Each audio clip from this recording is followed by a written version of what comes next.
Hi, Alexander. Welcome to Network Capital. In this podcast, we try and demystify career choices. You've had a international, multimodal, multidimensional career, and we are excited to understand the core principles shaping it. So, could you get us started by telling us who you are and what you do? Hi Utkarsh, it's a pleasure to be here and to be able to explain my life story and views to everyone listening. So currently I work as a partner at a venture capital fund, and at the moment the three things that I'm primarily dealing with are firstly our investment activities, right? So we have a team in our Singapore and San Francisco offices who look for startups, who talk to founders, and then I do the more high-level activities like organizing co-investment deals, like ensuring that all the external and internal due diligence is up to our standards. And also I'm quite heavily involved with our portfolio companies at later stages when it comes to helping them to expand to new countries or to sign very large corporate contracts.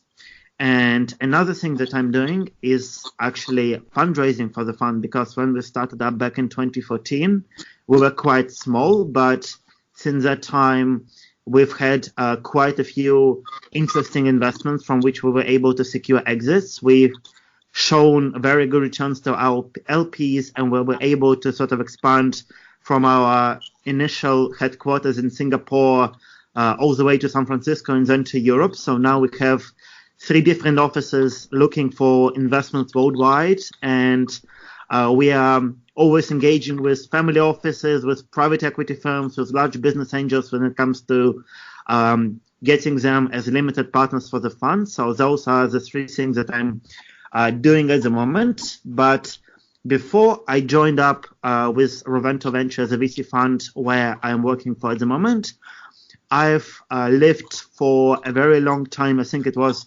around 13 years in UK, even though I'm originally from Russia.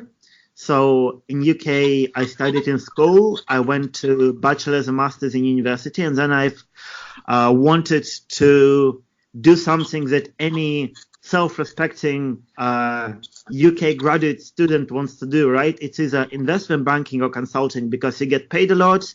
You get to do quite high-profile activities. You get to understand better as to how business works. So myself, I always viewed myself as more of a finance guy. So I went to work in investment banking, where for a few years I did M&A deals in tech. I helped to organize some IPOs. And to be honest with you, it was actually really exciting because, as I mentioned, all my colleagues were really smart. I get paid a lot. I did a lot of very interesting deals, and I learned. But I, as an analyst, didn't actually get much responsibilities, right? So I did financial models, very many of them. I had to edit a lot of pitch books. Sometimes I got to sit on meetings. Most of the days I had to do all-nighters.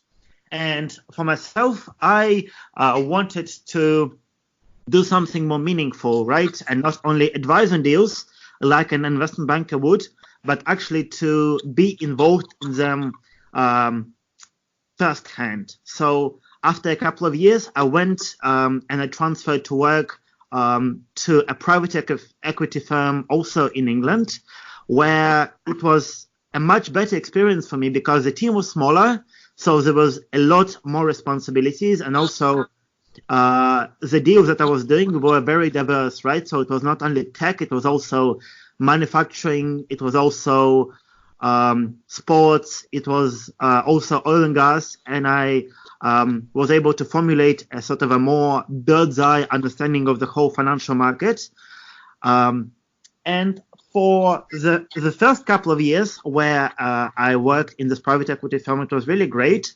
But then I was networking with founders all the time. I was helping them out, not only with expansion, but also with more lower level activities, like, I don't know, helping them to attract new employees, helping them to validate their products, write their pitch decks. And for myself, it was really interesting to see how is life on the other side, right? So how it is to become a founder. But as I've mentioned to you previously, I'm not a tech guy. My bachelor's was in management. My master's was in economics. So I don't know how to code. I get very bleak-eyed when it comes to discussions of stuff like nuclear physics, just because I don't know much about it. So, sorry? It must spark your curiosity. So you Yes, clearly it's have definitely had sparked the curiosity. So, yeah. such a multi-dimensional career. Talk to us about college and how did you get interested in this space? Was this always something you wanted to do? You mean venture capital, right? Yeah, investing of any kind. Well, investing of any kind, the first experience with investing I had was back in college when I was trading by myself on financial markets. And it was great because if I invested even a small amount in the company, it was making me far more interested in how this company does, what are its financials, what are the decisions it makes, and how do they relate to the whole economic system in the world. And from then on, I wanted to learn more, not from the bird's eye viewpoint, but from the perspective of the company itself. So that's why I went to work in different aspects of finance, like investment banking, where you get to advise on deals, where you get to market them to the wider public, then to private equity, then to my own startup in wine retail, and now to venture capital. So the stages are different. The problems that you get to solve are different, but overall, I'd say that the most important thing is that the further you go up the hierarchy, up the chain of command, the more you get to deal with the actual people rather than sit in front of the screen and do the financials, right? So it's always very important to be able to articulate your views. It's always very important to be able to connect different people to each other, especially in venture capital, right? Because in venture capital, you mainly focus on early stage deals, and it is the companies in tech, so they are expected to grow up very quickly in a short period of time, and they're expected to explode. So if they do not, then you are a failure of an investor, because ideally you would not want to sit on your portfolio and not show returns to your LPs. So in order to be successful as a venture capitalist, you have to be able to connect the founder that you've invested in with some corporate partners, with other startups with whom he can do pilots, with other venture capitalists who can fund him at later stages, with all the other people who can help them to succeed. Because otherwise, no matter how great the guy is, he's not going to be successful, because the tech guys, they don't normally how to market, how to sell. The sales guys, they don't have PhDs, they don't really understand the in-depth technologies, and they don't know the inside details of the product. So it's always pays to have a balanced team when you are a startup founder. So how are you preparing yourself to become a better investor every day? Well, for myself, once again, to become a better investor, it really pays to be connected, right? So what I learned quite early on when it came to my venture capital career is that no matter from which sources you try and draw investments, and there are quite a few, right? So you can go on a lot of conferences, you can mentor startups, you can look on public databases like Crunchbase or PitchBook or stuff like that. All the great deals mainly come from your connections, right? So it's guys at other VC funds who like the deal, but perhaps it is outside of the investment focus, but they spoke with the guy, they know that he's an adequate guy, he has a very interesting product, and because this other VC trusts you, he has a friendly connection with you, then he can pass this deal on to you, and to reciprocate, you would do the same with him later on, right? So it's always pays to be connected. And another thing that I'd say that helps me to become a better investor every day is to not focus on a specific industry or stage per se, because even though you become more specialized, you learn a lot more about the specifics of each product and industry.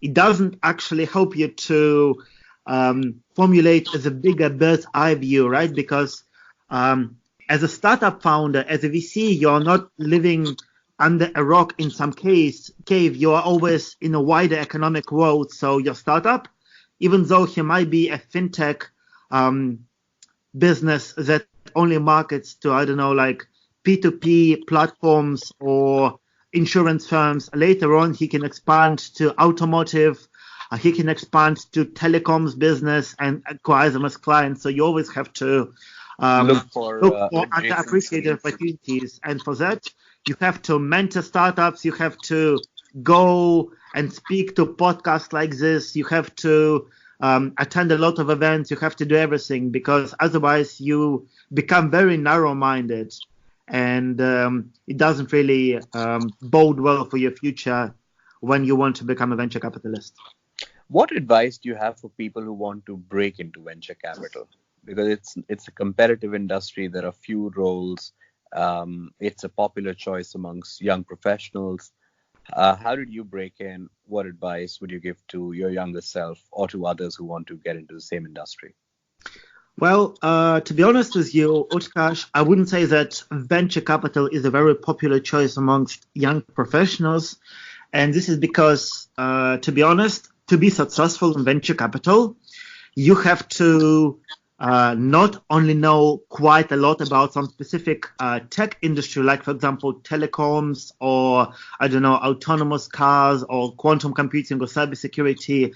And in that field, you have to know a lot of people. You have to work in it to see both ups and downs. So it's normally the people who maybe worked 20 years, 10 years in tech, in innovation. Maybe they've founded startups, successfully sold them, and now they want to pass on their views and experience to the younger generation of entrepreneurs who sort of become maybe not analysts or associates, but definitely partners or principals at venture capital funds, just because, once again, the experience and connections are far more valued than enthusiasm.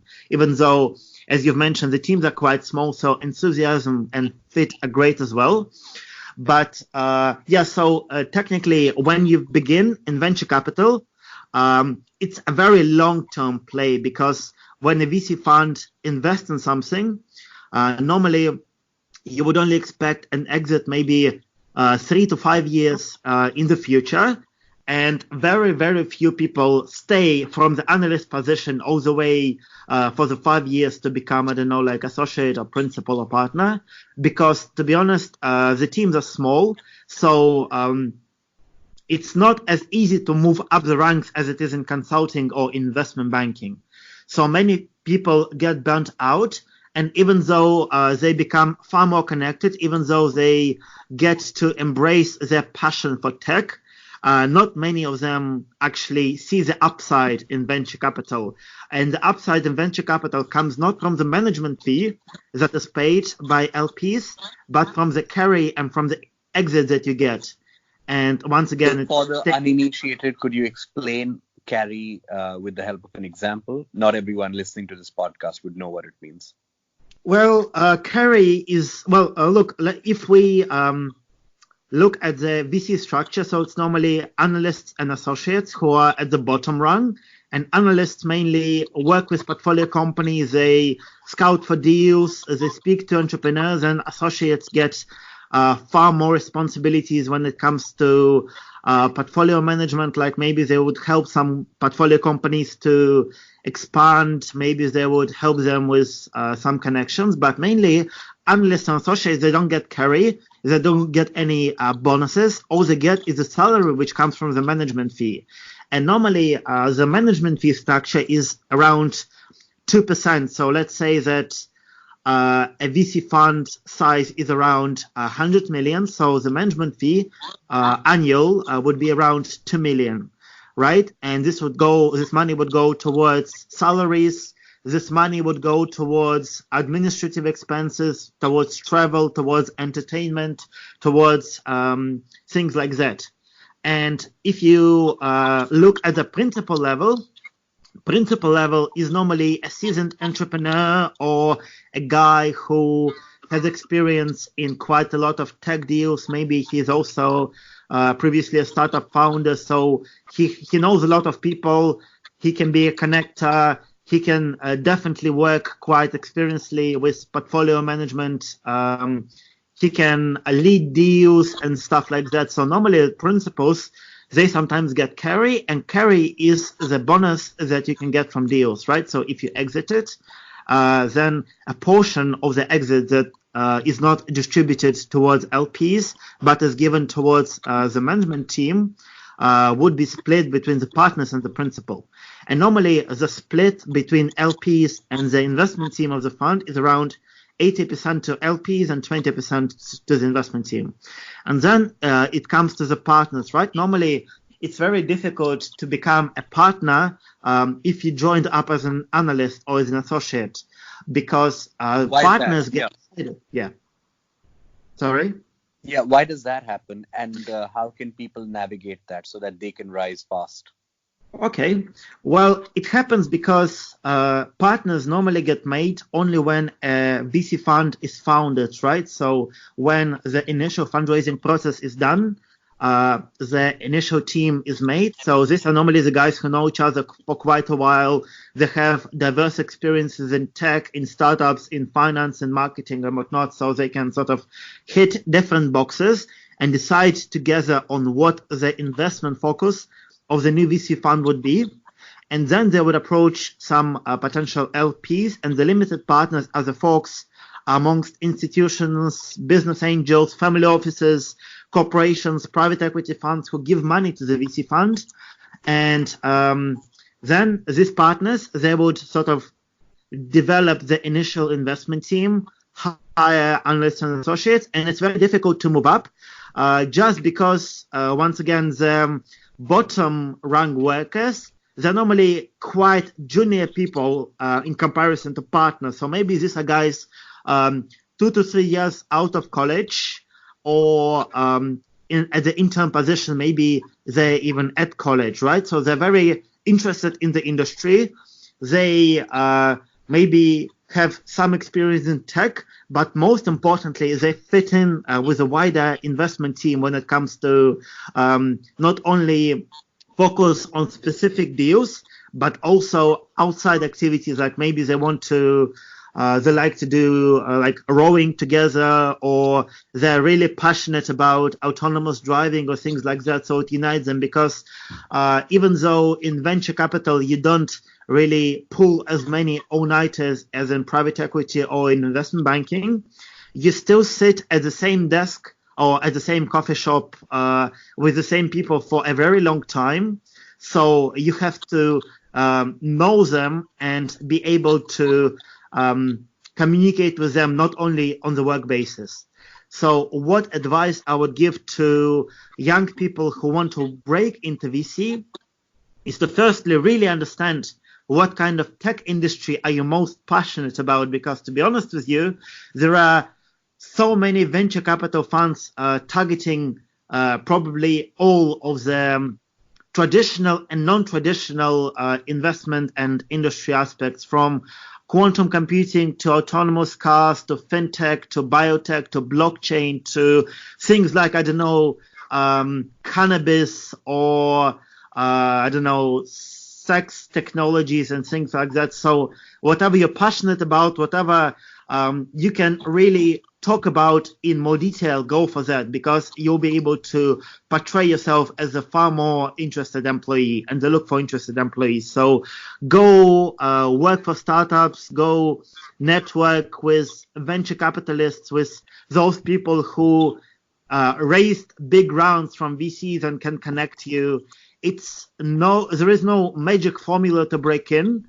You just really need to be proactive when it comes to networking, and when it comes to preparing for your initial interviews, because let's say that you are invited for a VC interview tomorrow, and you've just heard about it today, you didn't prepare before, it's very unlikely that you'll succeed, because you have to follow the markets, you have to know all the investment trends, you have to understand which startups are successful and which startups can be successful but are currently underappreciated.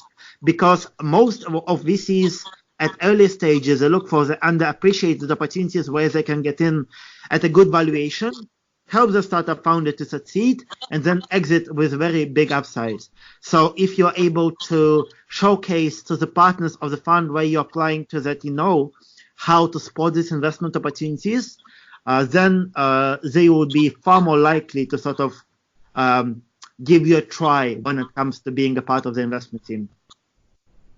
Understood. This is quite helpful.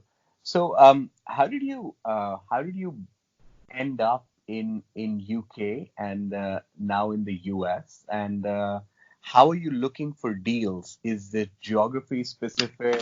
Is that industry specific? What's your secret sauce?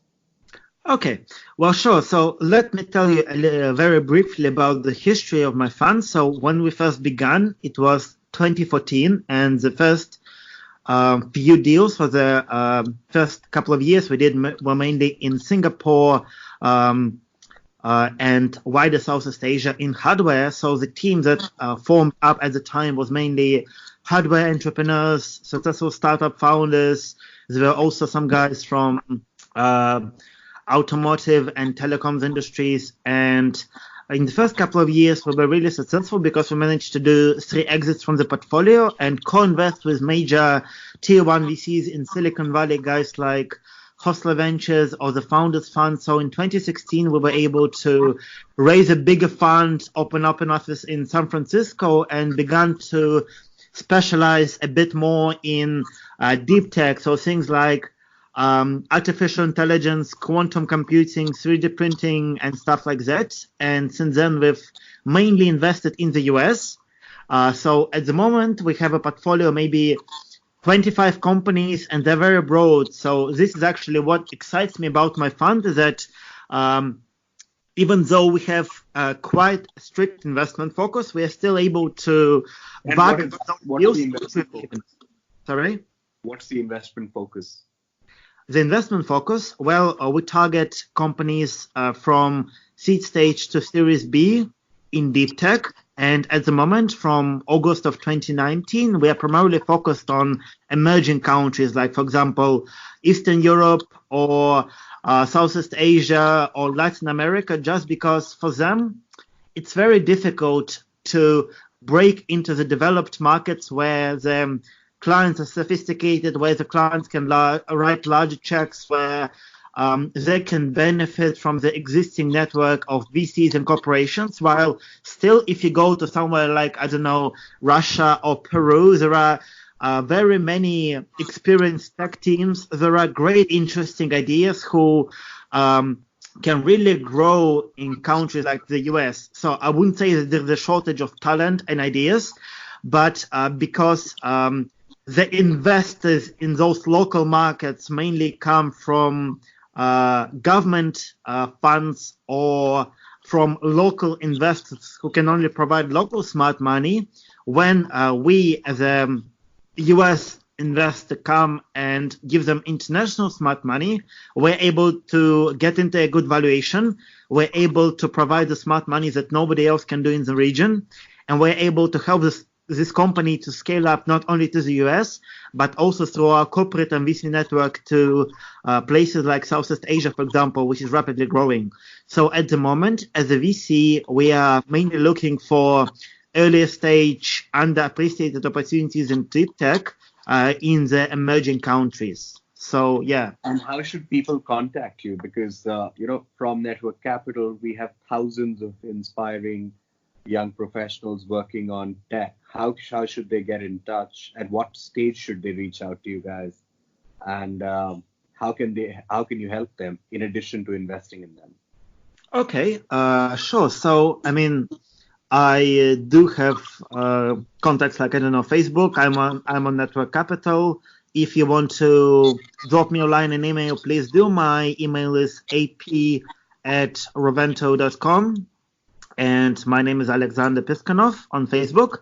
So yeah, and I mean, when it comes to helping other younger professionals, I'm always eager to network and help out, not only in terms of investment, but also when it comes to generally helping the younger guys to prepare themselves for a career in VC, to better understand what kind of topics and ideas they're interested in. Because to be honest, as I've told you throughout this podcast, I've tried quite a lot of aspects in the investment and startup career by myself. I did IB, private equity, startups, venture capital, and it was not always an easy journey.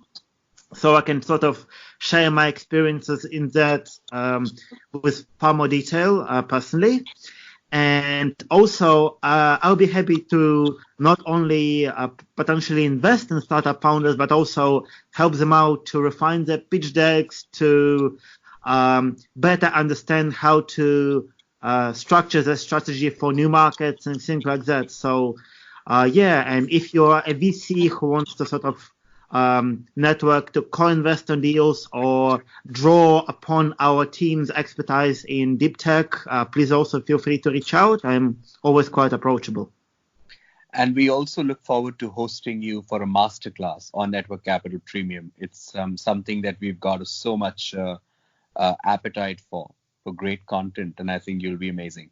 Tell us briefly about ways in which people can help you. How can they be of help? How can our community add value to you or your company? Okay, sure. Well, as I mentioned to you, at our VC fund, we look at investments in quite a broad range of countries, from Southeast Asia to America to Europe. So it's always space to develop new contacts in investor space. So guys like VCs, private equity firms, corporations, and people like that, because sometimes we co-invest. Most of the times we draw their expertise on some specific technology aspects, and every time it's always helpful to sort of have an understanding from a different perspective of how a specific industry can grow. So I'm really interested to sort of broaden my network and exchange new opinions, and I guess this is actually why I've been interested to not only join Network Capital, but also do a podcast here, right? Because it broadens my network. And as I mentioned to you before, in venture capital, your value is not in what you know, but in whom you know, because you always have to be the connector. So, I'd be more than happy to talk to the many people that you have here and to learn what they have to offer. One of the qualities that we admire most in our community members is the ability to constantly try and add value to others. And for that, and for many other things, thank you so much for your time. We deeply appreciate it. Thank you. Thanks, Utkarsh. It's been a pleasure, and I hope to speak to a lot of you soon. Definitely. We too.